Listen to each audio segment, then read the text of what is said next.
Hi, everybody. Welcome to Radio 815.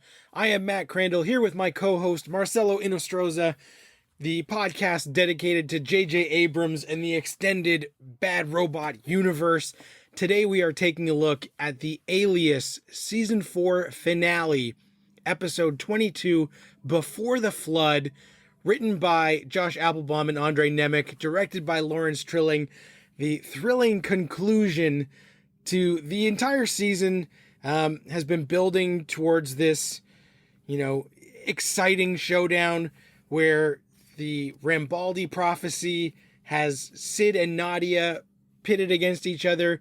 Sydney is back with her entire family as they shoot into Savogada to stop her evil aunt, Elena Derevko, her supervillain James Bond style plan to basically zombify most of the world through the water supply. And last time they were all jumping in as the big red ball hovered over the city. This episode, they had to defuse a bomb, stop everything from going sideways, and there was a lot of action in it. And then the whole episode ends with one of Alias's biggest and cheapest cliffhangers, in my opinion. Marcelo, what did you think of the season 4 finale of Alias? I loved the season 4 finale. I don't know if it's the fact that for the past week I've been watching The Last of Us playthrough videos, but I love the feel of zombie apocalypse in this episode. Yeah. My favorite sort of visual cue about this episode is a large part of the episode is covered in red. It is. So I just love that about this episode. The other thing that I really thought was a nice visual cue is when the episode opens, you see the plane that they're in, and you see the plane hovering above the clouds. And the other thing is that you see in the distance, you see the big Rambaldi ball looming big over everything. The one negative thing that happened early on in this episode is that Richard died. I was like, really? You killed Richard? And the reason why I'm calling him Richard is because I can't remember his name on Alias, but that was his name Richard on died. Felicity. And Rob Benedict, when he mentions Sydney, says, "Oh, how's the ear?" And he's like, "It's fine, but let me know if you're going to put any more holes in me." And then he gets impaled by a zombie, which was nice comedic timing on the writer's part. Ironic. Also, this episode gave me something that I've been wanting someone to do for like ever. And I can't recall if somebody before now has done it, but somebody punched the heck out of Sloan in this episode. Which is an awesome moment. Yes. Because that guy has been my least favorite, most frustrating character in this entire series. And I was just waiting for something like that, but I did feel remorse for him when he had to shoot Nadia. I was like, damn, that's some Shakespeare shit going on there, man. So I did like that moment. The other thing that I did like is that when the episode wrapped up, you saw that moment between Irina and Jack, and you saw that despite all the crap that they've been through, that they truly love each other and that they have gone their separate ways and they have found some level of peace. So I appreciated that, considering where they started out. So I thought that was pretty nice. The cliffhanger with Vaughn and the car, I knew something was happening. I knew something was going to happen because of a conversation that you and I had privately after the show. Yeah. But I was like, the second I saw that, I was like, there's no way he lives. He's got to be like pancake batter at this point. So, based on that conversation that we had last week privately, I do know some stuff, but I thought that cliffhanger it didn't bother me as much as it bothered you, but I thought that it was fine. But all in all, this is the most enjoyable Alias finale that I've seen in quite some time. As a matter of fact, I would tie this one, as far as my enjoyment level is concerned, it is this the season 2 finale and this one. Yeah. And this one, I for some reason, this finale just hit me in a certain way. Yeah, and for me, this is one of my favorite, certainly one of my favorite episodes of this season. And it does what Alias does best. And like you said, when they go in and everything's covered in red, it felt like it was very John Carpenter-esque, like Escape from New York meets like The Fog kind of atmosphere. And I really dug that as they're going and running into these, zombie people and stuff. And the action is exciting. The family drama gets worked out really well. And yeah, Jack punches Sloane in the face before Sloane can start to like weasel his way out of stuff. Where Sloane gets bodied, which was awesome. And then to have that moment with Sloane where he does save Sydney by shooting Nadia really showed that maybe he has changed, or he still has enough good in him and care for Sydney that he's even willing to shoot his own daughter to do sort of the right thing, which is something that, season 1 Sloane, we wouldn't ever think he was capable of. So I liked that. And, we know that Jack is not going to turn Irina over, but they do have that nice conversation where we're sort of explicitly told, how that's going to go down. So I liked that part of it. And when this aired back in 2005 and I was watching it live, that ending had me sitting on the couch screaming like, oh my God, no, what was he going to say? What was going to happen here? When the car crash, which of course now, 15 years later, car crash finales are like a cheap TV staple. So like, I can't even count on like one hand how many shows end with an out of the blue nowhere car crash, or like start with an out of the blue car crash. So it's really become like a trope.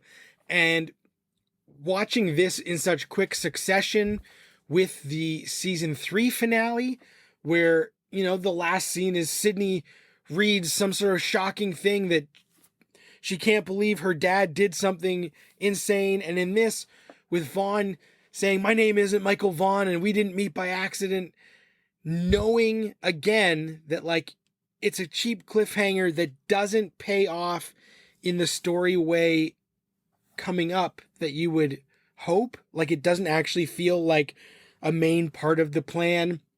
It feels like writers sitting in a room saying, we got a great episode, but we need to bait the hook for next year. How can we do it? And them just being like, he says his name's not Michael Vaughn, and then car crash. And they're like, okay, yeah, fine. That's the easiest thing to do to get people, still watching our show. So like I said, at the time, I thought like, wow, incredible ending. But now all these years later, that it's become this tired TV go-to staple. And the fact that Alias time and time again does a big, something crazy is going to happen finale. And then the payoff the next season does not justify the hype or the jaw-dropping screaming of that finale. That's my main, issue with it. And that's something that a lot of TV shows struggle with, but other ones, set something up like this and then they have a great payoff in the season premiere. And Alias just typically set more to the table than they were willing to serve when it came back. So that was my only thing. But the action, the spy stuff, the Rambaldi stuff, everything sort of came full circle in this episode in such a satisfying, entertaining way that the first 40 minutes of this episode, I give a solid A, and it's only that last minute that takes away some of that enjoyment for me. In hindsight, when he revealed that his name really wasn't Michael Vaughn before he got pancaked, and I'm still willing to believe that he's pancaked and dead, but I know that he's not. I thought that was a little bit of a reach. And I thought that was the moment when I said, just get out of here. You guys jumped the shark officially now. Right.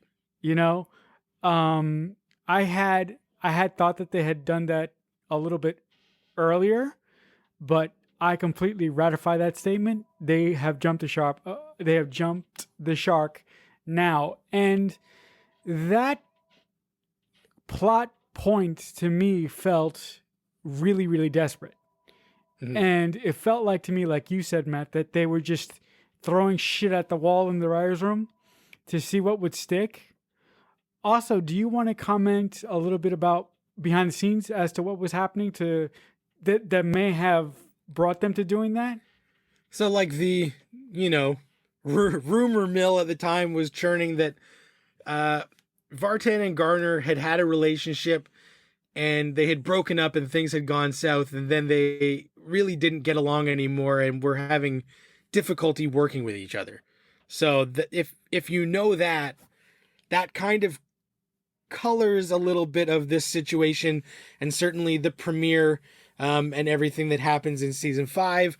You start to say, okay, was this always the planned storyline, or was this as a result of the two leads of the show not wanting to have scenes together?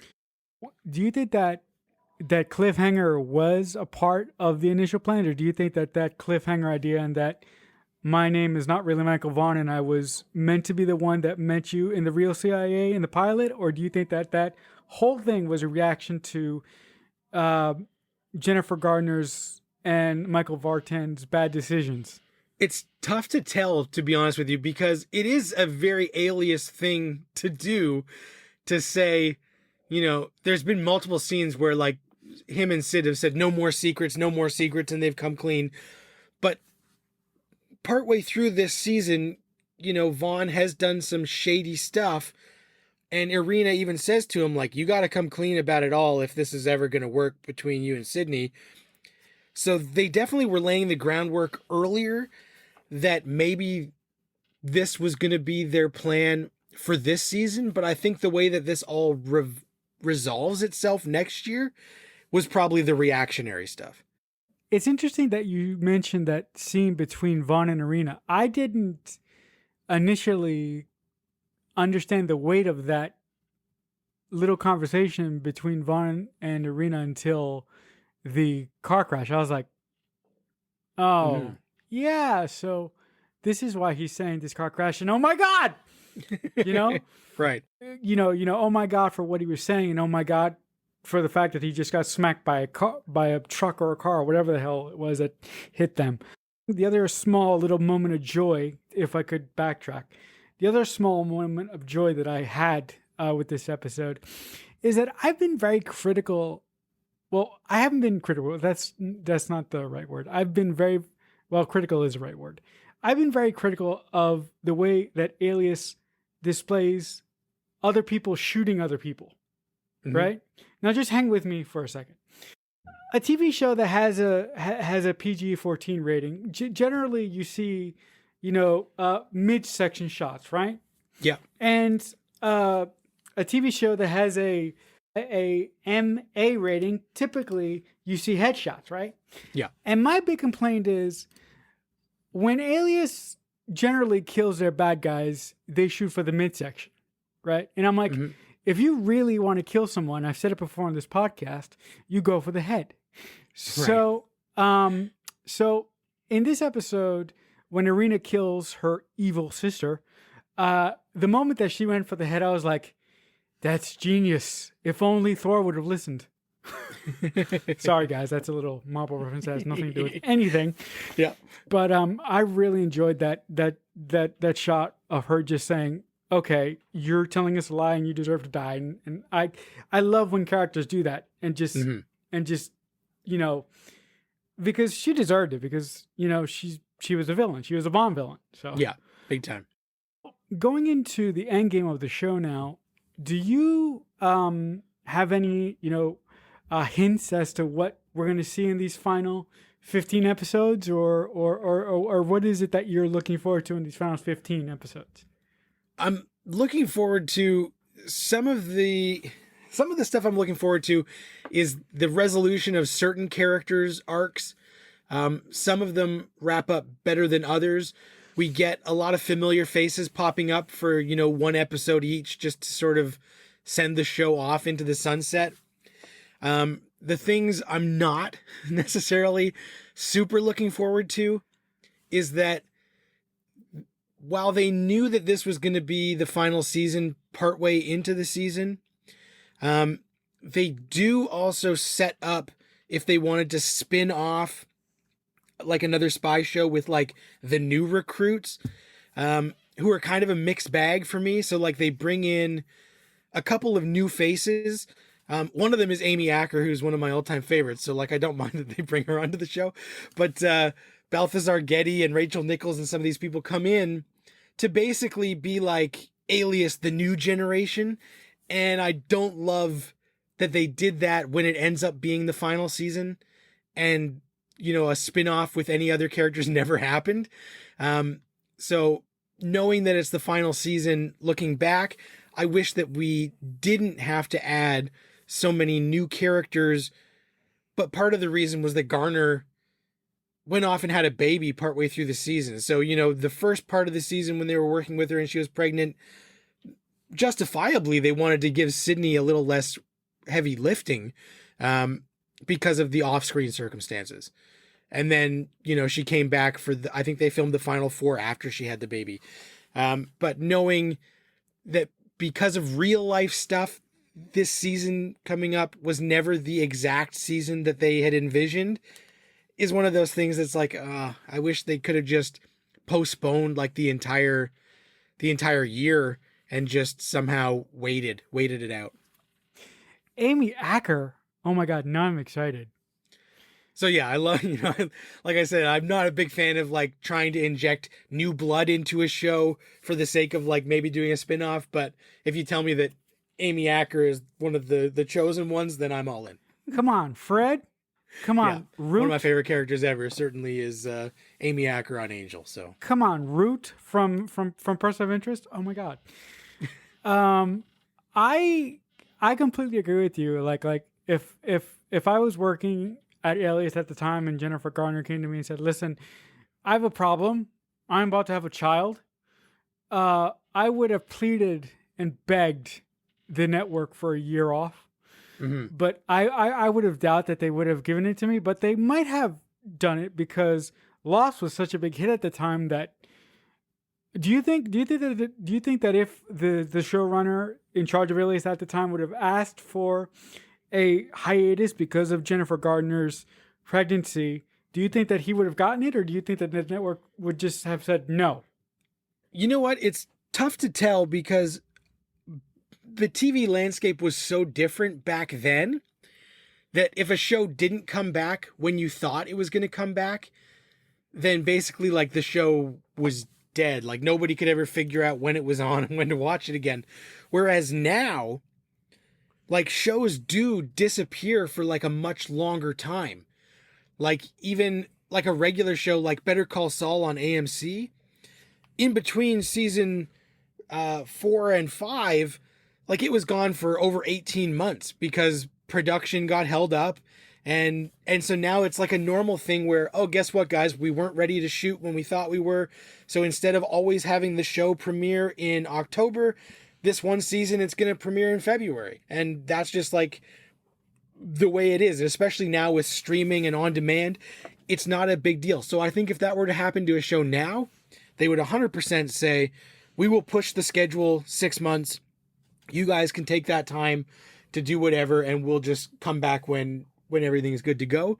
But in 2005, I feel like, ABC would have said, no, we need the show, whether you guys are ready for it or not. So just give us the episodes we ordered, you bastards. I think that's kind of probably what happened. Now, I don't know. Was Jeff Pinker in charge of the show at this point, Matt? I feel like he was definitely one of the guys. I'm not sure. I know Applebaum and Nemec were still some of the main people involved, but I think Pinkner was the showrunner. At this point, I would imagine that some of the writers and some of the actors must have like half of their foot out of the door at this point, right? They must have seen the writing on the wall somewhere. Yeah, especially when they kind of knew before it was official that this was going to be the last season, and then it was made official that it was the last season. So I'm pretty sure that, yeah, a lot of people were already scrambling for new gigs and just kind of looking to get it over, right? So if you want to get in touch with me, the best way is on Twitter. I am at Matt Crandall. Or if you have any questions or comments about the show, just tweet us, #radio815. Marcelo, what's the best way that people can get in touch with you?